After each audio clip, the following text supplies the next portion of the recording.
Morning. मैं again बता रहा हूँ जी कि adobe Photoshop is raster graphic editor like Corel Draw, but Corel Draw is a vector graphic editor, but here is Photoshop is raster editor. ठीक है, raster image editor. ठीक है, हम इसके अंदर जो इमेजेस को एडिट करेंगे वो रास्टर इमेजेस होंगे। रास्टर इमेज डिटेल कि हमारे पास जो पिक्सल बेस्ड इमेजेस होंगे, ठीक है, इनकी क्वालिटी इतनी ज्यादा अच्छी नहीं होती।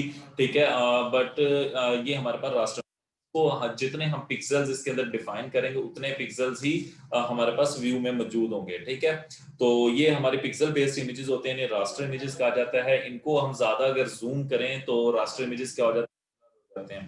तो adobe Photoshop basically raster images editor tool है। ठीक है, जो कि हमें एडोब कंपनी सिस्टम ने लॉन्च किया था। ठीक है, मैक ऑपरेटिंग सिस्टम और विंडोज के लिए। ठीक है, और इसको बनाने ये 1988 में थॉमस एंड जॉन कनॉल ने इसे लॉन्च किया था। अगर मैं इसे कहने लगूं तो ये डिजिटली यूजिंग फोटोशॉप हम लोग इमेज एडिटिंग सॉफ्टवेयर के तौर पर इस्तेमाल कर सकते हैं, यानी कि हम ये कह सकते हैं कि ये हमारे पास इमेज एडिटिंग सॉफ्टवेयर है।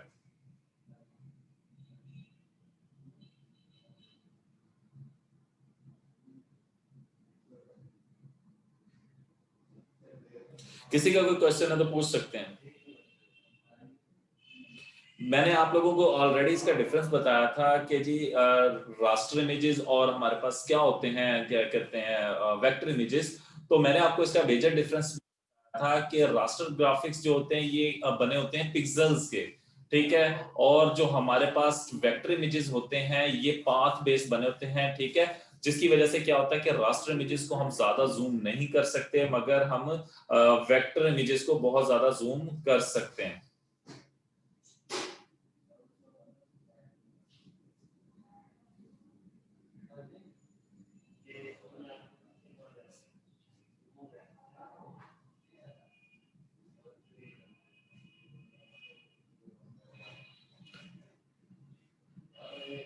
जी, किसी का कोई क्वेश्चन है तो पूछ सकता है।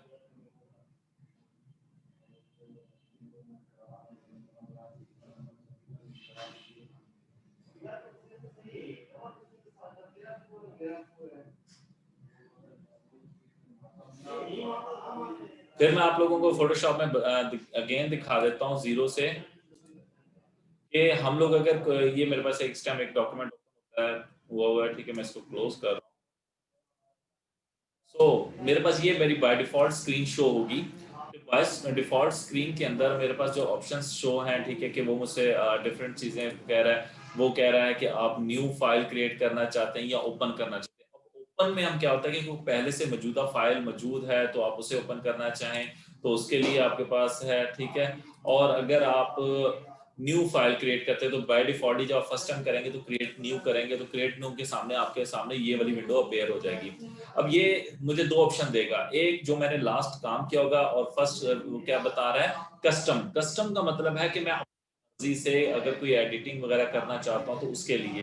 तो अगर आप अपनी अवेलेबिलिटी के लिए, बट यहाँ पे डिफरेंट साइजेस भी मौजूद होते हैं। फोटोज के जनरल साइजेस हमारे पास मौजूद हैं जो हम शो यूज कर सकते हैं।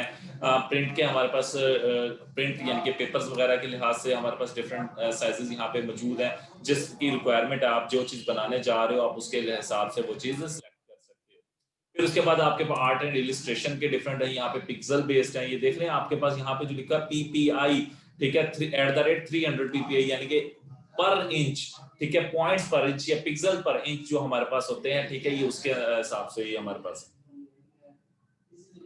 पीपीआई हमारे पास बेसिकली पिक्सल यानी कि उस इमेज की रेजोल्यूशन बता रहा है, क्या वो कितनी रेजोल्यूशन का होगा। अगर आप यहीं से कोई भी बिहेवियर लेते हैं उसका फाइल का नेम सेलेक्ट करें, यानी कि सारी सेटिंग्स वो ऑटोमेटिकली जज कर लेगा जस्ट ओनली।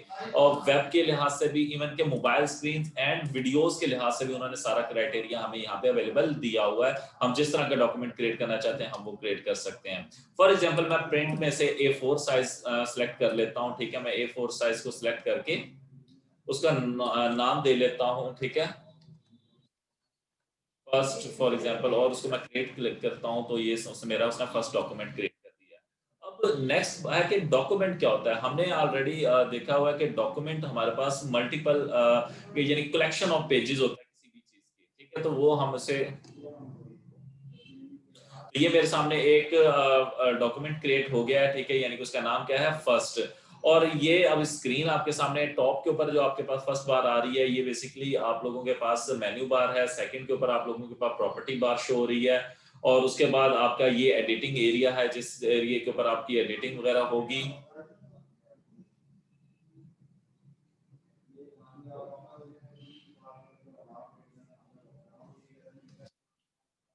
ये आपके पास टूल बार है, ठीक है। ये आपके पास यहाँ पे आपके पास जो ऑब्जेक्ट आपकी उसकी प्रॉपर्टीज आएंगी, जिसको ऑब्जेक्ट को सिलेक्ट किया होगा, ये प्रॉपर्टी बार है। ये आप लोगों के पास उसकी हिस्ट्री है कि आपने कौन कौन से टूल को सिलेक्ट किया है। अभी तक क्योंकि मैंने कोई टूल को सिलेक्ट नहीं किया, तो इसलिए यहाँ पे कोई भी हिस्ट्री नहीं क्रिएट हुई है। मैंने क्या किया है, मैंने एक फाइल के ऊपर जाके एक इमेज को ओपन कर लिया। फॉर एग्जांपल मैं इसके ऊपर एडिटिंग करना चाहता हूं, तो हम लोग लेयर बेस्ड वर्क करेंगे। लेयर बेस्ड बनाने के लिए नीचे ही आप लोगों को ऑप्शन, जहां पे मेरा ये माउस का कर्सर है, ठीक है, आप लोगों को दिखाई दे रहा होगा।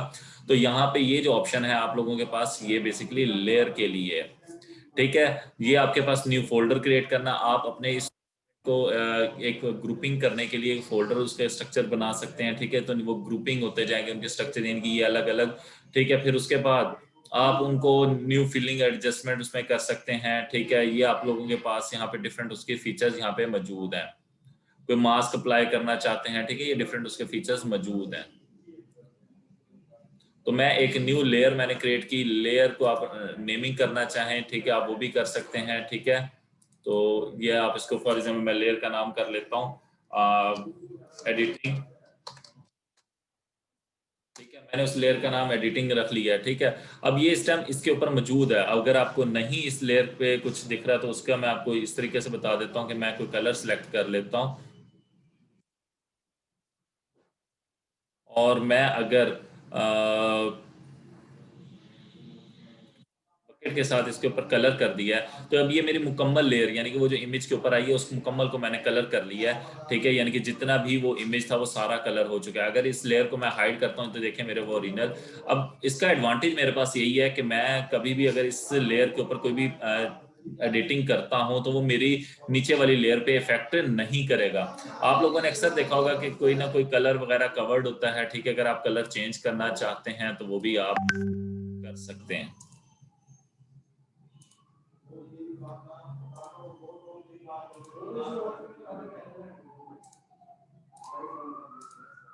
ठीक है, मैंने ये कवर कर लिया। अच्छा, ये कलर करने के बाद अगर आप इसकी, यहाँ पे आपके पास ओपेसिटी है, ये बेसिकली इस लेयर की आप उसको ट्रांसपेरेंट करना चाहते हैं, ठीक है, तो आप ट्रांसपेरेंसी अप्लाई कर सकते हैं। जी, बैकग्राउंड भी चेंज कर सकते हैं। बैकग्राउंड चेंज करना कोई इतना इसके अंदर टफ, इवन कि आपको बताऊं, वहां पे हम लोगों को बैकग्राउंड वगैरह चेंज कर रहे थे, वो थोड़ा टफ था। यहाँ पे जरा ज्यादा आसान हो जाता है। यहाँ पे हमारे पास बड़े जबरदस्त किस्म के टूल्स मौजूद है। फोटोशॉप के अंदर इमेज एडिटिंग के बहुत जबरदस्त टूल्स मौजूद है, वो भी हम करेंगे, बट वो टाइम बाय टाइम करेंगे।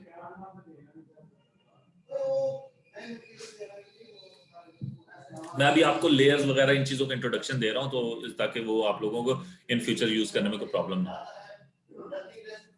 ठीक है, तो ये मैंने क्या किया, मैंने एक लेयर अप्लाई की थी, उसको मैंने ट्रांसपेरेंट कर दिया है। अगर मैं इसकी ट्रांसपेरेंसी खत्म कर दूं, तो ये बेसिकली उसके ऊपर एक आई हुई,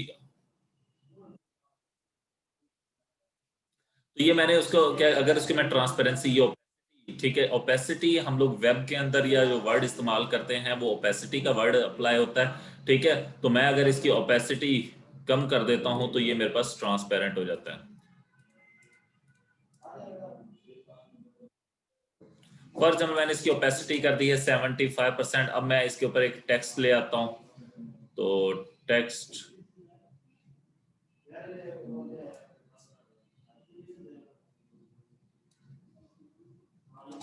मैंने क्योंकि टेक्स्ट एरिया नहीं चाहिए, मैंने सिंपल टेक्स्ट लेना है। लेता हूँ, जैसे मैंने टेक्स्ट लिया, तो ये देखिए ऊपर प्रॉपर्टी बार में टेक्स्ट के बिहेवियर आ गए। ये पहली चीज। ये हमारे पास टॉगल है ओरिएंटेशन, टेक्स्ट की ओरिएंटेशन चेंज भी की जा सकती है, ठीक है। वहां पे हम रोटेट यूज करते थे, यहाँ पे हम टेक्स्ट की ओरिएंटेशन चेंज करने के लिए हमारे पास प्रॉपर्टी बार में ही फैसिलिटी मौजूद है।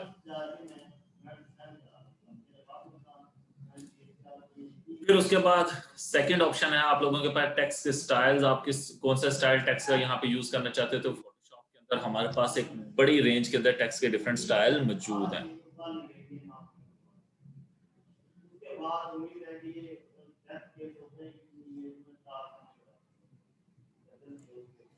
ठीक है जी, हम लोग डिफरेंट टेक्स्ट स्टाइल्स यहाँ पे इस्तेमाल कर सकते हैं जिस तरह की आपकी रिक्वायरमेंट हो।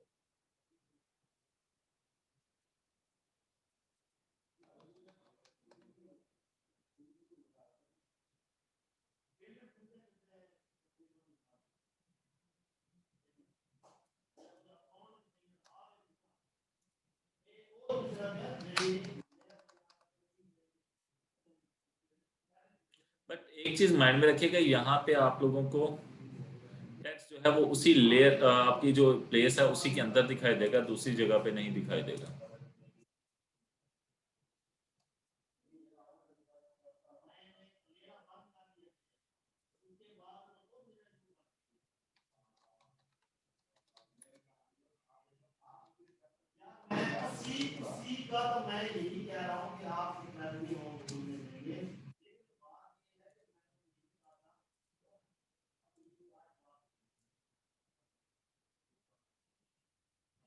ठीक है, देखें वो साइज आउट होने की वजह से वो हमें दिखाई नहीं दे रहा है।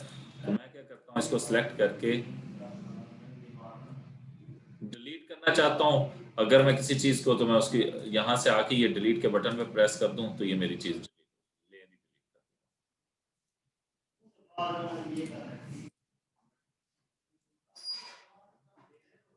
सो आप लोग टेक्स्ट टूल को जब इस्तेमाल करें, पहले उसके साइज एडजस्ट करें। साइज इस टाइम बहुत बड़ा है, 16 पॉइंट्स का है, तो मैं इसका साइज कर लेता हूँ 12 पॉइंट्स। ठीक है, या 14 पॉइंट। सो अगर मैं अब टाइप करूं,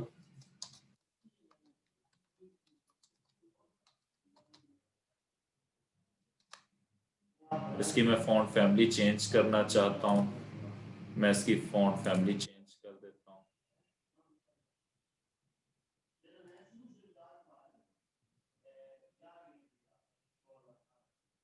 और अगर मैं टेक्स्ट का कलर चेंज करना चाहता हूं तो ये मेरे पास ऑप्शन मौजूद है। अगर मैं वाइट, प्योर वाइट करना चाहता हूं तो यहाँ से कर सकता हूँ। ठीक है, जो कलर आप अप्लाई करना चाहते हैं वो कर सकते हैं। फिर उसके बाद किसी स्पेसिफिक शेप में टेक्स्ट को सेट करना चाहते हैं तो उसके लिए वो भी हमारे पास ऑप्शन मौजूद है। यहाँ डिफरेंट स्टाइल आर्क में लेके जाना चाहते हैं तो यहाँ पे हमारे पास उसकी फैसिलिटीज मौजूद हैं। हॉरिजेंटल है करना है, वर्टिकल करना है, ये आप लोगों की अपनी चॉइस है। उसकी बेंड वगैरह कम करना चाहते हैं, वो भी यहाँ पे सारी फैसिलिटीज मौजूद है। माइनस में बेंड करना चाहें, यहाँ पे टेक्स्ट फिट करना। फोटोशॉप बेसिकली बहुत, मुझे पर्सनली बहुत आसान लगता है बनिस्बत कोरल ड्रा के। कोरल ड्रा थोड़ा सा टफ है। ठीक है, डिस्टॉर्शन लेके आनी है शेप के अंदर तो वो भी पॉसिबल है। दिखाई दे रहा है आपको? जस्ट अ मिनट, मैं थोड़ा जूम कर लेता हूँ।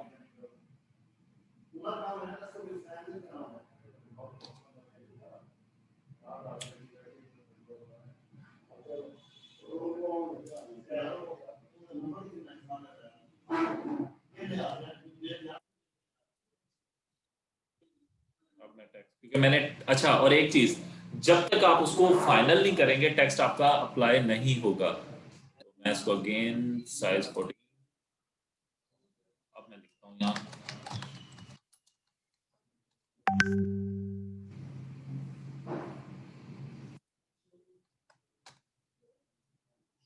टेक्स्ट का कलर वाइट,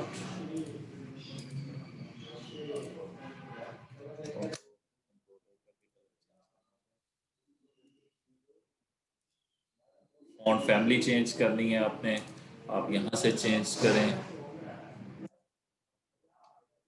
अब ये क्योंकि हम लोग वर्क कर रहे हैं रास्टर पे, तो यहाँ पे क्वालिटी बहुत मैटर करती है, जिस तरह का आपका वो होगा। फिर उसके बाद आप जो उसके स्ट्रक्चर है, रेगुलर है, बोल्डेड है, वो सारी चीजें। फिर ये आपके पास शार्पनेस उसकी आ गई।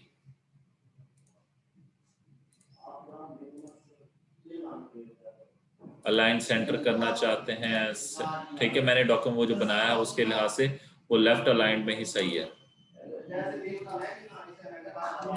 फिर उसके बाद आप उसको रोटेशन करने के लिए टेक्स्ट को यहाँ से सिलेक्ट करें, क्योंकि इमेज की क्वालिटी लो थी, इस वजह से मेरा टेक्स्ट भी ब्लर हो रहा है यहाँ पे।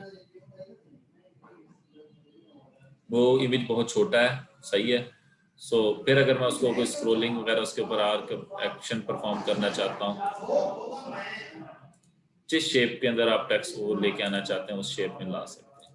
ये डिफरेंट शेप आपके पास मौजूद है।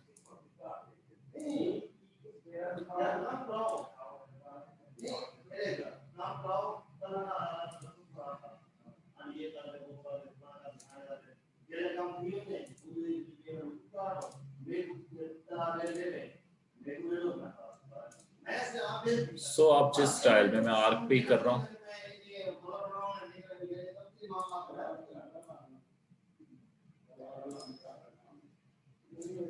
तो ये आपकी उस तस्वीर के ऊपर टेक्स्ट फिट हो चुका है, बट ये थोड़ा ब्लर इसलिए आ रहा है, पिक्सल क्वालिटी का इशू है, इमेज की क्वालिटी बहुत लो है और मैंने जूम किया हुआ है।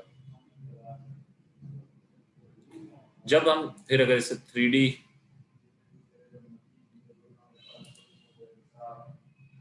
ये ऑटो 3D में इसको कन्वर्ट कर रहा है, ठीक है जी। अगर आपने टेक्स्ट इमेज को, जिस चीज़ को आपने सेलेक्ट करके 3D में कन्वर्ट किया है, तो उसको 3D में कन्वर्ट कर देगा। सो मैं भी इसको 3D में नहीं लेके जा